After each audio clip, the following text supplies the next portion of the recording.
Muy bien, prosiguiendo con el extracto del libro 2695 preguntas y respuestas y obligaciones, nos toca ahora el tema 37, gestión de negocios ajenos.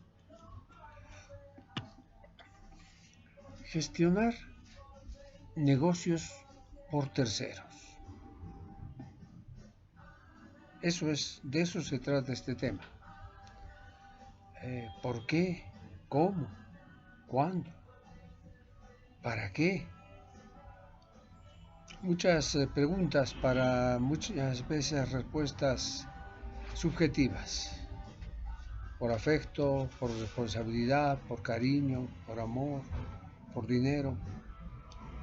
Empecemos viendo los efectos. Más que efectos, empecemos viendo, desgranando de qué se trata esto. Es un acto bilateral.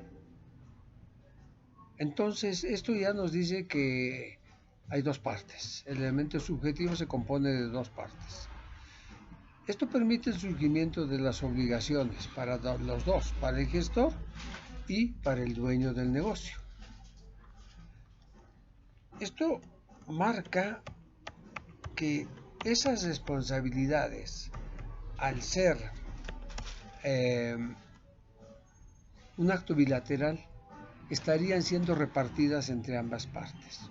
La doctrina del derecho positivo ha visto los efectos de esto y los ha dividido en efectos respecto a terceros y efectos respecto al dueño del negocio.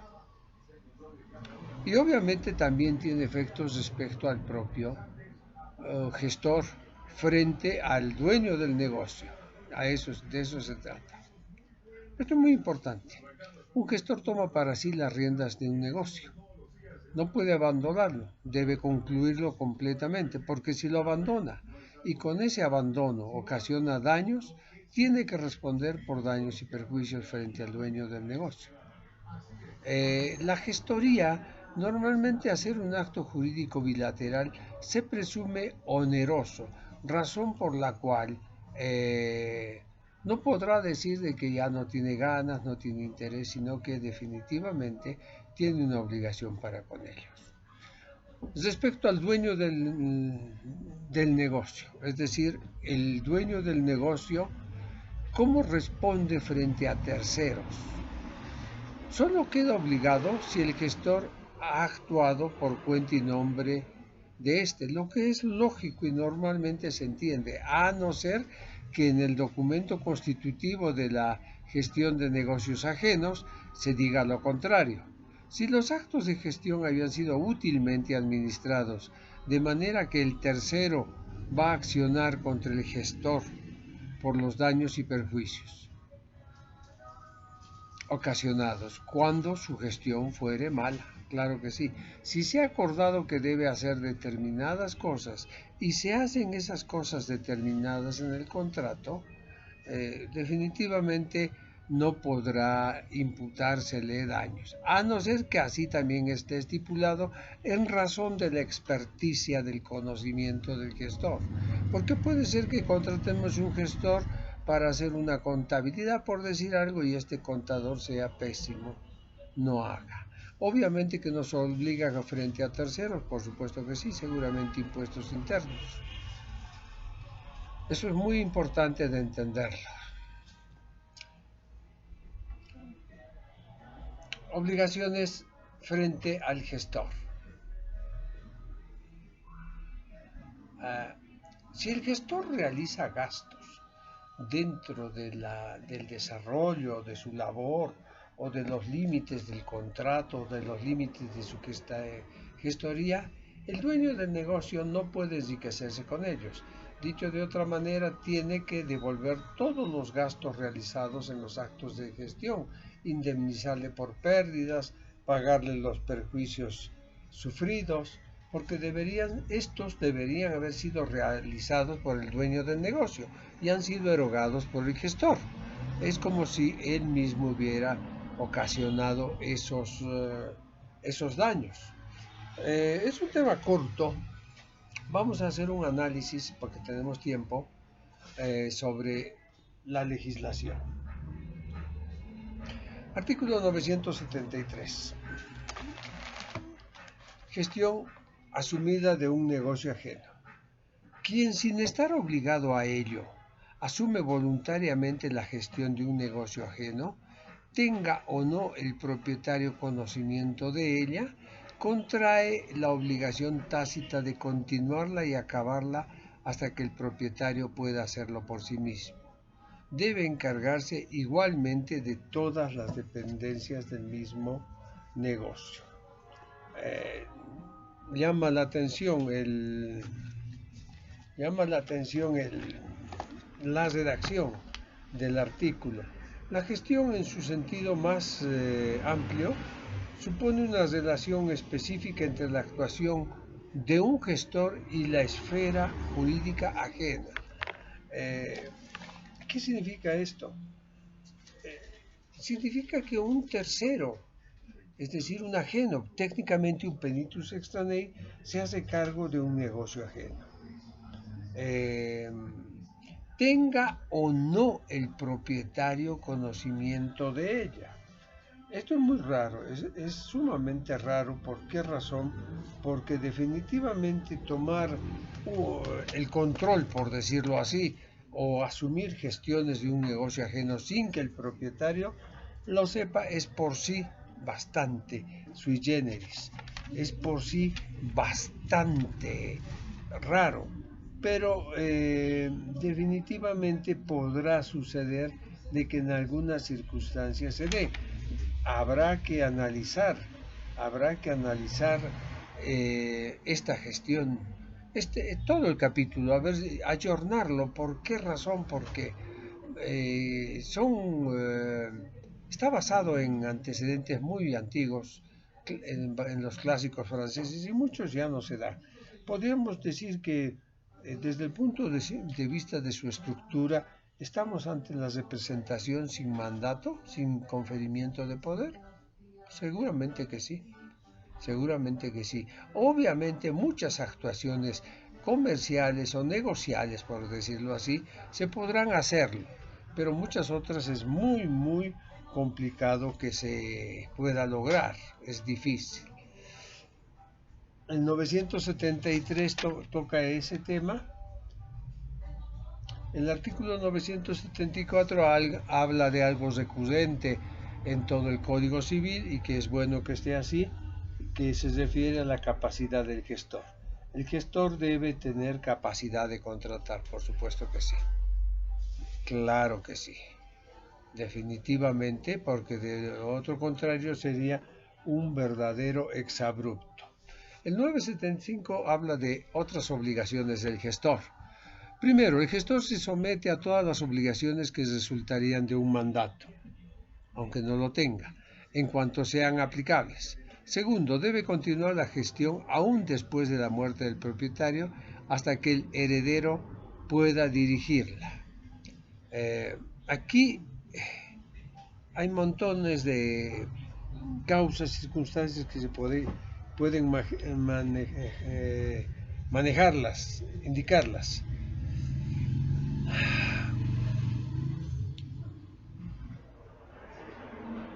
Debe continuar su gestión hasta que,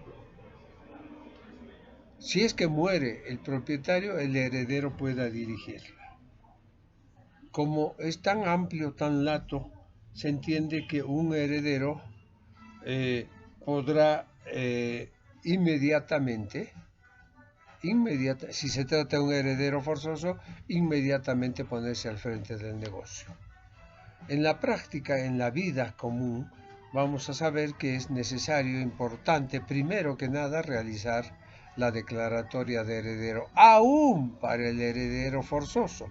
¿Por qué razón? Porque ahí sí que va a poder manejar el negocio. ¿Y por qué? Bueno, lo vamos a ver en sucesiones, porque va a entrar a una sucesión jurídica. Va a ocupar una sucesión jurídica. En materia de sucesiones vamos a ver que va a subintrar. Esa es la palabrita. Va a subintrar. Eh, las obligaciones que resultarían de un mandato en cuanto sean aplicables, obviamente que se está refiriendo al dar cuentas, al manejarse con una marcada diligencia. El artículo 976, aviso al propietario, dice: el gestor debe dar aviso de su gestión al propietario tan pronto como fuere posible y esperar lo que él decida, excepto si hubiera peligro en la memoria. Esto presumo yo que es cuando el propietario no sabe que un tercero está manejando su negocio. Dicho así, resulta bastante raro, ¿verdad? Bastante eh, raro, sí, es la palabra. Bastante loco. Pero definitivamente se puede dar. El artículo 977 habla de la responsabilidad del gestor y dice: primero, el gestor debe emplear la diligencia de un buen padre de familia. Es responsable de los daños que cause por su culpa. Esa responsabilidad subjetiva basada en la culpa lo hace responsable. El segundo dice: sin embargo, los motivos que le han conducido a encargarse del asunto pueden autorizar al juez a moderar el resarcimiento resultante. Seguramente tiene mucha lógica, porque encima que salvo tu negocio porque tú estabas muy enfermo con el coronavirus y yo me he hecho al cargo y no he permitido que se hunda, pero bueno, ha habido algunos daños y encima me vas a hacer pagar. Seguramente que el juez, con un justo criterio, una sana crítica, un justo arbitrio, fallará como corresponda. Tercero, si la gestión ha tenido por objeto evitar un daño inminente al propietario, resarcir el daño solo en el caso de dolo o culpa grave. Evidentemente puede suceder que había que hacer una entrega, porque si no se entregaba la mercadería o el producto en determinado tiempo, podía haber resultado con grave perjuicio. Y lo ha hecho el gestor de negocios ajenos. Lo ha hecho, pero sin embargo no lo ha hecho de la forma idónea como correspondía. El juez tendrá que verificar todo eso. El artículo 980 habla de la utilidad o necesidad del gasto que realiza el gestor, o del acto de gestión emprendida. No se apreciará por el resultado obtenido, sino según las circunstancias del momento en que se realiza. Esto es importante. La administración siempre debe ser útil. Es decir, una administración no puede ser inútil, no puede ser una administración dañosa. Pero según la disposición ahora examinada, no se requiere que en la gestión exista utilidad. Ya reitero, ha sido muchas veces simplemente para salvaguardar, para conservar. Sí, en esa gestión encima se consigue utilidad, es genial, pero no es absoluto o necesario que eso se dé, ¿no es cierto? Porque si no sería absolutamente injusto con el gestor, reitero, que ha actuado sin conocimiento del propietario. Ahora, el gestor que ha actuado con conocimiento del propietario ha sido elegido y es onerosamente remunerado, y es otra cosa, completamente diferente. Obviamente que tiene que dar utilidades, porque a eso se está obligando. Gestores solidarios 981. Si los gestores son dos o más, sus responsabilidades solidarias, obviamente que sí. Y el 982 habla de la ratificación del propietario. Si el dueño del negocio ratifica la gestión, ese acto de ratificación produce todos los efectos del mandato. Es decir, estamos volviendo nuevamente al ejemplo de que el gestor no tenía permiso ni mandato alguno. Aun cuando la gestión se haya cumplido, por la persona que creía gestionar un negocio propio, extendiéndose en tal caso los efectos retroactivamente al día que la gestión comenzó, salvo el derecho por terceros. Terminando esta parte, definitivamente hay casos de responsabilidad por prohibición del propietario. Puede suceder que el gestor haya documentalmente y contractualmente prohibido algo y el gestor, no obstante ello, lo ha hecho. ¿Qué significa esto? Esto significa que tiene que responder. Tiene que responder por esos daños. ¿Por qué tiene que responder? Porque definitivamente está causando daños. Él debía ser lo más diligente posible para evitar causar daños a los demás.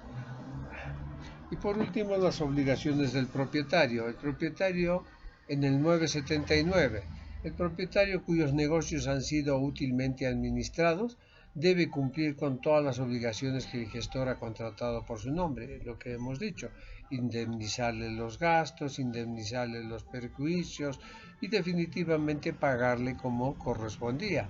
¿Por qué razón? Porque si no se va a producir la idea de un enriquecimiento indebido y eso no es lo correcto. No es lo correcto. Como dije, este es un tema muy cortito. Hemos terminado el tema 37, gestión de negocios ajenos. Muchas gracias. Permiso.